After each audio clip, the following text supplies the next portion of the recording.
नमस्कार दोस्तों, कैसे हैं आप सब। उम्मीद करती हूँ कि आप सब अच्छे हैं, स्वस्थ हैं और अपने अपने घरों में अपने अपने कामों में बहुत व्यस्त हैं। और ठंड भी इस समय बहुत अच्छी पड़ रही है और हमारे यहाँ तो बहुत बढ़िया ठंड पड़ रही है, एकदम कड़ाके की ठंड। क्योंकि आप मेरे पहनावे से ही समझ सकते हैं कि कितनी ज़्यादा ठंड है। ठंड तो पड़ती ही है हमारे यहाँ, मैंने बताया भी था। और अंदर की सारी क्लीनिंग करने के बाद मैं आ गई थी यहाँ की सफाई करने के लिए, क्योंकि ना शाम टाइम यहाँ की सफाई नहीं हो पाई थी। तो मैंने कहा चलो अब साफ़ कर देते हैं। और यहाँ की सफाई बहुत ज़रूरी, क्योंकि दरवाजे का सामने वाला जो हिस्सा होता है मेन दरवाजे का, उसको तो साफ़ सुथरा रखना ही चाहिए। ये तो सभी जगह होता है, सब लोग अपने दरवाजे को साफ़ भी करके रखते हैं।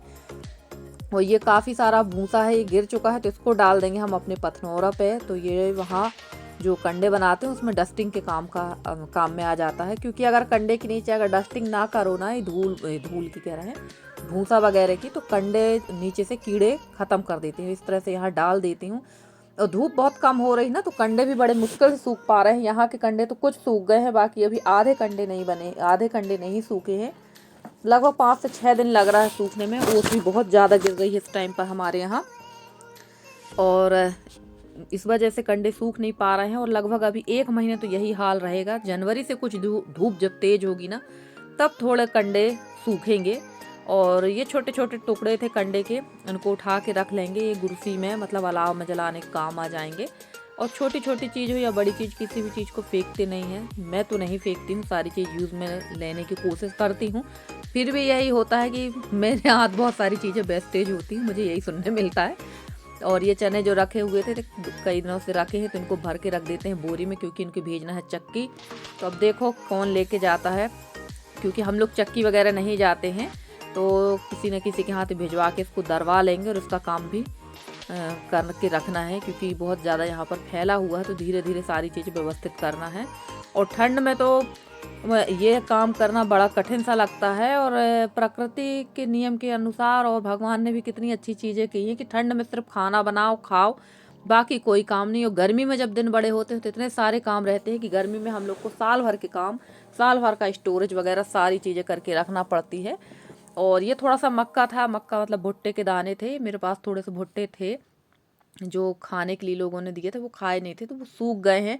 तो उसी को मैंने रात को छील के रख लिया था, और इसको मैं पिसवाऊंगी, भुट्टे की रोटी बनाऊंगी। और बहुत सारी सिस्टर हैं, जैसे मेरी एक सिस्टर है संध्या सोनी, मंजुला बसिस्ट जी, ये लोग सब कह रही थी कि आप एक काम करो, जब आपसे रोटी नहीं बनती तो पनी मतलब प्लास्टिक सीट में बेला करो। तो अब अगली बार जो मैं बनाऊंगी रोटी ना, तो मैं वैसे ही बनाने वाली हूँ, और इसको मैं पिसवा के जल्दी ही बनाऊंगी। और अब तो खेत में भी चना भाजी हो गई होगी मेरे, तो किसी दिन चना भाजी खेत से लेकर आऊँगी और बनाऊँगी सवा का चावल और मक्के की रोटी। तो वो चीज़ भी मैं आप लोग के साथ शेयर करूँगी। और रसोई का काम भी छुटपुट सा जो था वो हो चुका है। और आज मैं बनाने वाली हूँ बहुत ही टेस्टी खाना। थंबनेल देख के तो आप समझ गए होंगे, क्योंकि खाने का मज़ा तो ठंड में ही होता है, बाकी टाइम तो इतना मन नहीं होता है। और इस टाइम पे तो बहुत अच्छे टमाटर, बिही, आंवला, सारी चीज़ें इस समय मिलती है, तो चटनी का मज़ा भी बड़ा आता है ठंड में। और अमरूद मेरे यहाँ बहुत ज़्यादा लगे हैं, आप लोगों ने देखा है। ये एक पेड़ आंगन में है, एक बाहर, एक पीछे तरफ है। तो ये घर के ही अमरूद हैं, और इनको मैंने तोड़ लिया था। और इसकी बना लेंगे बढ़िया चटनी। तोड़ते हुए का वीडियो नहीं बनाया था, अगर आप लोग बोलेंगे तो दिखा दूंगी। काफ़ी अमरूद लगा हुआ है मेरे यहाँ। और मेरी सिस्टर ने तो अमरूद का अचार भी बनाया है, तो बहुत जल्दी मैं भी थोड़ा सा अचार बना के देखूंगी। सिस्टर जी, आपने अचार बनाया तो है, पर ये नहीं बताया कि इसको हम कितने दिन तक रख सकते हैं, ये भी बता दीजिए। तो थोड़ा सा बना के ज़रूर रखूँगी। और चटनी का मज़ा तो सिल की चटनी का ही मज़ा होता है, और बिही की चटनी तो सिल में ही अच्छी लगती है। और वैसे तो मुझे बिही भूंजना था, पर मैं भूंज नहीं पाई, क्योंकि यहाँ देखिए सब लोग यहाँ पर बैठे हुए हैं। और यही होता है, मैंने आंगन में चूल्हा रख लिया, पर सामने वाले चूल्हे के पास ना सुबह से ऐसे ही लोग बैठ जाते हैं, तो वो चूल्हा बहुत कम ही जल पाता है। क्योंकि वहाँ अच्छा नहीं लगता कि अपन चूल्हा जलाएं, यहाँ लोग बैठे रहें। तो मैं फिर वहाँ चूल्हा नहीं जलाती, फिर साइड में जिस चूल्हे में पानी गर्म करती हूँ, उसी चूल्हे में खाना बना लेती हूँ। और बिही को मैंने किस लिया था, क्योंकि उसके जो दाने हैं ना वो निकल जाते हैं, एक्स्ट्रा जो दाने रहते हैं वो निकल जाते हैं बिही के। और बाकी जो थोड़ी बहुत रहते हैं वो पीस लेते हैं। और यहाँ मैं पीस लिए थे मैंने मटर और थोड़ा सा लहसुन। तो आज मुझे बनाना है आलू मटर के पराठे और बिही की चटनी। क्योंकि बिही की चटनी के साथ आलू मटर के पराठे हो, या सिंपल पराठे हो, या पूड़ी हो, इसका टेस्ट तो अलग ही आता है। और मैंने तो ये चीज़ बहुत पहले से मैं ट्राई कर रही हूँ, बिही की चटनी और पूड़ी में आप पेट भर खाना खा सकते हैं। मुझे तो बहुत पसंद है भाई, मैं तो खा लेती हूँ। और यहाँ पर रख दी थी मैंने कढ़ाई और उसमें डाल दी थोड़ी सी हींग, मिर्च, जीरे। राई नहीं डालूंगी। और ये मटर है, ये भी डाल देंगे। आलू मटर और जो बेसिक से मसाले हैं, और आपको जो मसाले पसंद है वो आप सिंपल से डाल लीजिए। मैंने ज़्यादा मसाले का यूज़ नहीं किया है। थोड़ी सी हल्दी, धनिया पाउडर और थोड़ी सी मैंने इसमें हरी मिर्च डाली, इसलिए सूखी मिर्च का उपयोग नहीं करूँगी क्योंकि चटनी में ऑलमोस्ट बहुत ज़्यादा मिर्ची डल चुकी थी। तो और इसमें डाल देंगे थोड़ा सा चाट मसाला, इससे अच्छा फ्लेवर आता है। और इसके बाद डाल देंगे आलू। तो मेरे यहाँ ये आलू और मटर के पराठे सभी लोग बहुत शौक से खाते हैं।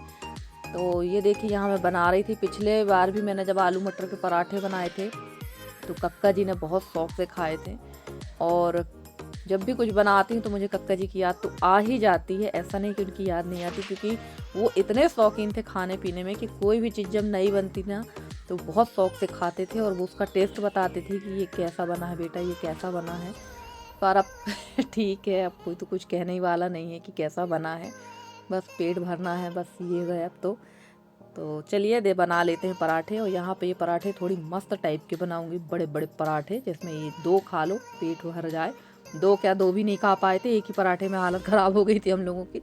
तो चलिए यहाँ बना लेते हैं पराठे और सिंपल तरीके से बना लेंगे। और अब आप लोग सोच रहे होंगे कि झाड़ू वगैरह लगाने के बाद सीधे निधि खाना बनाने लगी, तो ऐसा नहीं है। मैं सुबेरे सबसे पहले उठकर नहाकर भगवान की पूजा पाठ कर लेती हूँ। गाय वगैरह लगाने के बाद बाकी के अपने काम से फ्री होके गाय लगाती हूँ, उसके बाद नहा के मैं पूजा कर लेती हूँ, क्योंकि पूजा में बहुत ज़्यादा टाइम हो जाता है। तो अभी अभी मैंने ये रूटीन बनाया हो, सुबह ही मैं नहा लेती हूँ, उसके बाद मैं अपना ब्लॉग स्टार्ट करती हूँ, क्योंकि फिर बहुत ज़्यादा टाइम हो जाता है फ्रेंड्स। तो ये देखिए अब दूसरा पराठा बना लेते हैं। और यहाँ पर यसी से मैं कुछ बात कर रही थी, क्योंकि बाहर बैठी हुई थी मेरे बगल वाले जेठ और मेरे हस्बैंड और उनके एक साथी गांव के। वो लोग अपने बचपन की बातें बता रहे थे कि उन लोग बचपन में किस तरह शरारत कर रहे थे। बस वही सुनकर हम लोग बहुत ज़्यादा हंस रहे थे।